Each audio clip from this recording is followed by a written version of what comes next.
So I know we talked about it a little bit, but a little bit of the importance of fitness on these last couple of games. It's kind of been very pivotal in these last three games specifically. Can you talk about going to Georgia Gwinnett, going to the Martin Methodist, and then playing Francis Marion 3 games in 6 days?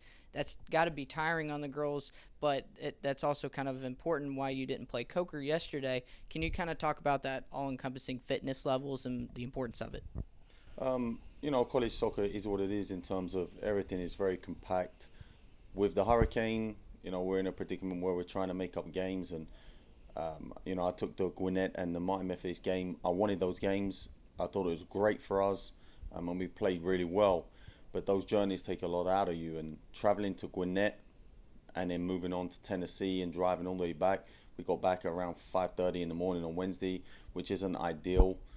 The recovery, professional athletes can't really recover at the pace, that sometimes you're asking college athletes to. So, yeah, definitely the fitness, recovery, and regeneration is really important. And, by the time Saturday came, it just wasn't. We had, 8 players out, and we just didn't have the rotation, and the players really hadn't recovered from playing 2 top 20 teams in the country on Sunday and Tuesday.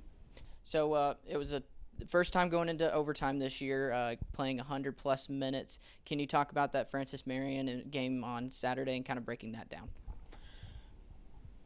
We struggled, from the offset, really. I mean, we started the game well, moving the ball, but it quickly became apparent that we just hadn't recovered, and we were struggling just, moving the ball and creating space for ourselves. While Francis Marion were, very fresh. I think they played last Saturday, so they had a whole week really to just focus on us and recover and train just for us, and it showed. They was extremely fresh. They was rejuvenated. They were working hard, whereas we were just really just trying to stay in the game and make enough happen to try and get some goals. They're a hard-working team. I heard their coach in the interview on the field after the game, and she mentioned, fitness won them the game, and it's 100%. She's 100% right that, we were struggling at that point. But the fact that that's our third game in a week, and we're able still to take, Francis Marion to double overtime shows the resilience and heart and determination of the players, that even in the face of exhaustion, really, that they are able just still to compete and hang in the game. So now that non-conference is over, everyone's turning their attention towards conference play. Doesn't open up with an easy one, a high-powered offense of Johnson and Wales. It's the game of the week in the conference. Can you talk about, preview that game and also kind of keying in on their offense specifically? Johnson and Wales are always tough. Eric is a great coach. We speak often off-season and in-season.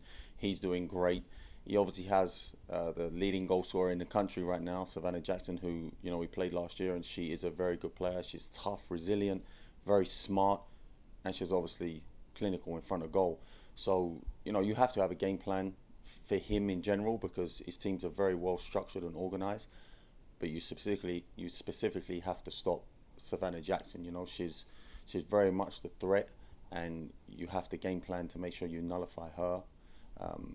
Everyone is, I think some teams are playing today.